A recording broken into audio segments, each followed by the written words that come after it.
फिलिस्तीन के आतंकी संगठन हमास ने इजराइल पर अब तक का सबसे क्रूर हमला किया है, जिसकी दुनिया भर में आलोचना हो रही है। इजराइल और हमास के बीच चल रहे भीषण जंग के बीच भारत में इस पर सियासी जंग छिड़ गई है।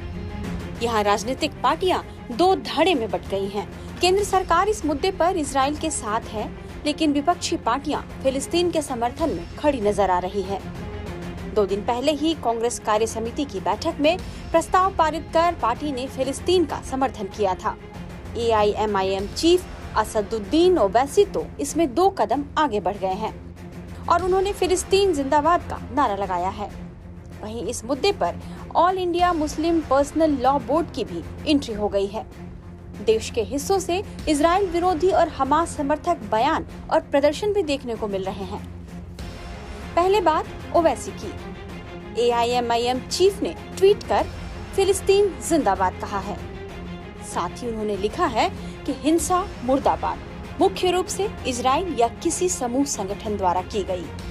मस्जिद अल अक्सा आबाद रहे। इससे पहले 2017 में भी ओवैसी भारत सरकार से यरूशलेम को फिलिस्तीन की राजधानी के रूप में मान्यता देने का आग्रह कर चुके हैं। उन्होंने यहाँ तक कहा था कि भारत इजराइल से हथियार खरीदना बंद कर दे और देश के साथ सारे राजनयिक संबंध तोड़ दे।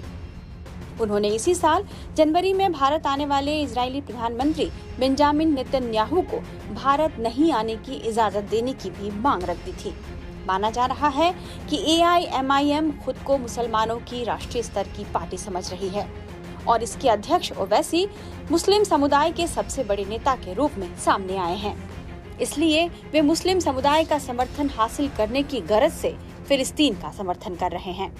राजनीति के जानकारों के मुताबिक यह 2024 के लोकसभा चुनाव के लिए मुसलमानों को एकजुट करने की उनकी रणनीति भी हो सकती है। वहीं all India Muslim personal law board ने कहा है कि फिलिस्तीन की प्रतिक्रिया को आतंकवाद कहना पीड़ितों के साथ अन्याय करना है। बोर्ड ने आगे कहा कि भारत का हमेशा से मानना है कि इजराइल को संयुक्त राष्ट्र की बात माननी चाहिए, लेकिन PM मोदी ने शोषित के बजाय उत्पीड़क का समर्थन कर दिया। कह सकते हैं कि इजराइल और हमास के बीच हो रहे इस टकराव पर जहां पूरी दुनिया बटी हुई दिख रही है, उसी तरह भारत में भी धार्मिक लाइन पर प्रतिक्रियाएं देखने को मिल रही हैं। टाइम्स नाउ नव भारत डिजिटल की रिपोर्ट।